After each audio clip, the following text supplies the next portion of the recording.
Okay, so my name is Shireen Atassi. I am currently the director of the Atassi Foundation for Arts and Culture, which is an independent family initiative, non-profit initiative that aims to promote and preserve Syrian arts and culture. We operate from home, so we don't have a workspace kind of thing, and we're registered in Liechtenstein. So first and foremost, when I was approached to actually sit on this conference, I was kind of humbled, to say the least.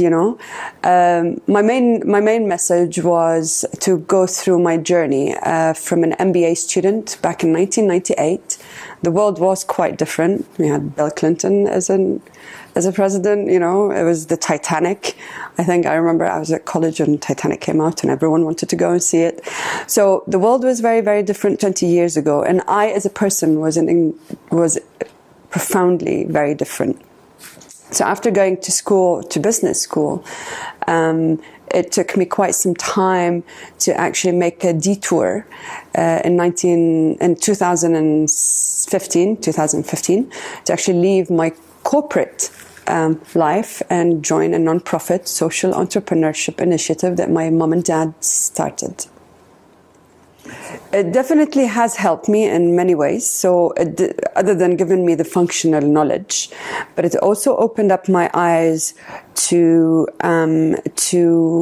and gave me opportunities, to be honest. So I have had really good jobs, I have had really good opportunities on the back, and I think it's on the back of my MBA. So whether it is with Ernst & Young, whether it's with Mars, whether it's with Citibank, but I still think the MBA is a tool.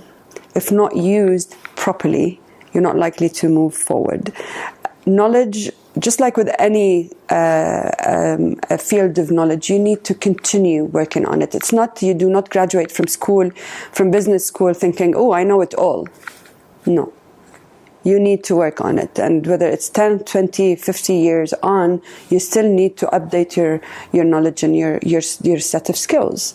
And the other thing I want to say is business schools do not give you the soft skills. You're not a team player. You do not, you're not taught leadership per se. So it's all functional. So this is something, that you need to work on by yourself, really. There's a caveat. So as I said back there in the conference, when business schools are ranked based on the salary of graduates, that by itself is quite limiting. Yeah, we do tend to raise a generation that is very money-oriented, ego-oriented, and power-oriented. So so I think in a sense, yes, they today, 20 years later, yes, they definitely encourage entrepreneurship a lot more than they did 20 years ago when I went to college, specifically on social entrepreneurship. As I said, I have done a little bit of research, like a 10-minute research, and I found so much on social entrepreneurship, which is quite refreshing and inspiring. But we have to take everything with a caveat. Honestly and frankly, it was a family situation. I did have to go through coaching to leave my job. It was really, really difficult for me to turn around and leave my corporate career. It was a combination of family circumstances, personal circumstances as well. So not only did my family move to Dubai, but I lost a home. I can't go home anymore, and that feeling of responsibility, it's you can't completely isolate yourself from the rest of the world, and I felt that level of responsibility. I think those 2 points were major, and at the same time, I think in terms of my career, I never wanted to be a CEO. Really, it's not me. I never ever wanted to be a CEO. So at one stage there was something that was going to change along the way, and when the opportunity presented itself, I had to seize it. Passion, I grew up with it. I grew up in a house that had artists, playwrights, poets, filmmakers coming in and out. My parents' house and the gallery that my mom set up in Damascus were like art salons, culture salons in Damascus.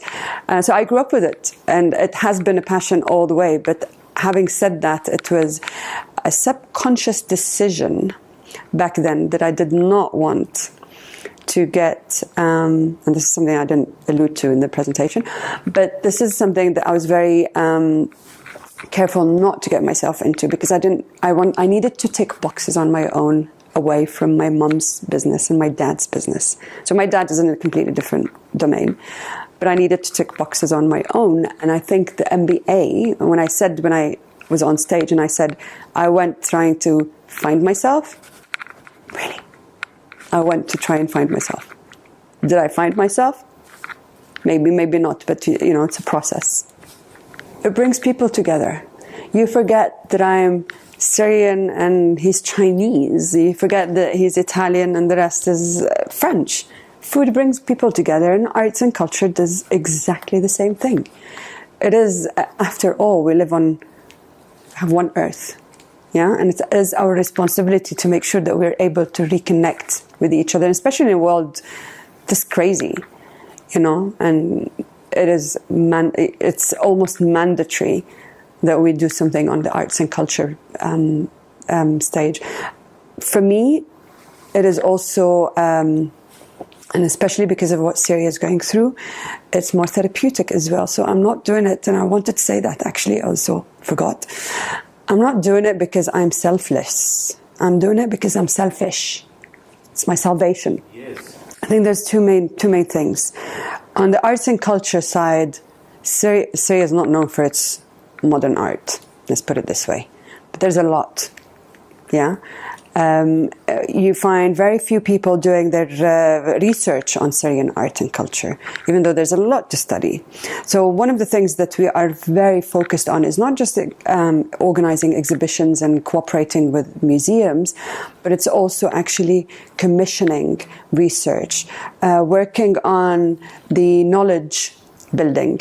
Whether it's with PhD students, whether it's building databases, whether it is, on specific commissioned research, you name it. So the research I'm very, very keen on. I'm super keen on. On the business side, I have been doing quite a lot of reading, just because I like reading. And because, as I said, your degree does not, your learning does not stop with your degree. So I've been...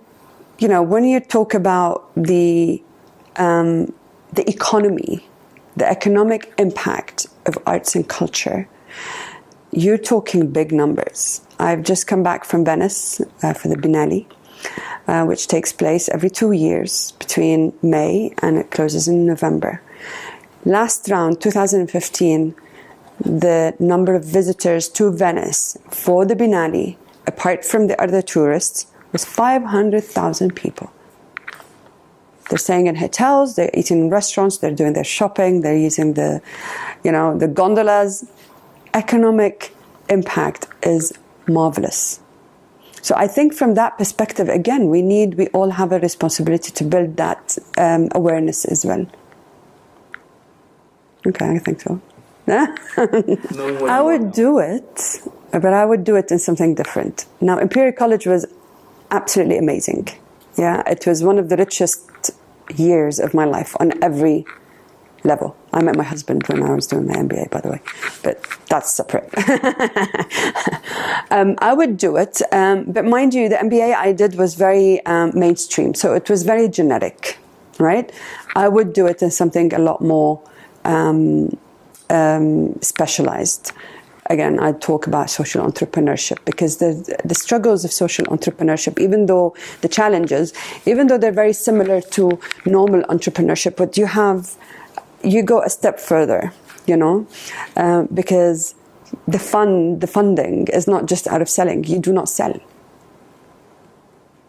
So this is one of the things. The other thing is managing a cultural entity is not like managing a business, because you need to be aware that the product the aesthetics of the product is not the quality, is not kind of managed by quality dimensions or quality measures. It's very subjective. So yeah, there are a lot of similar challenges to entrepreneurship, but it's a step further. So I would do an MBA, but I would do it with a specialization. Definitely. It was multifold. So what I did with my coach was what he called the wheel of life. And this is where you identify the highs and lows in your wheel of life. And the idea is to have a smooth ride, you needed to smoothen your ride, right? So my ride was quite crooked. I was financially independent and doing well financially. I was not happy with my family life. I was happy with my career, but I wasn't necessarily happy with the prospects of my career. So my trip was quite crooked. So my job, was going for me. I was doing very well. I loved my job. But at the same time, I felt a bit of a prisoner to the lifestyle, to the power that my job gave me. So the kind of person I came out to be, I'm not too proud of. You know, I kind of lost an element of who I truly was as a person, as a human, and became too corporate, too systematic about things. And that was not me. I wasn't happy with that kind of person.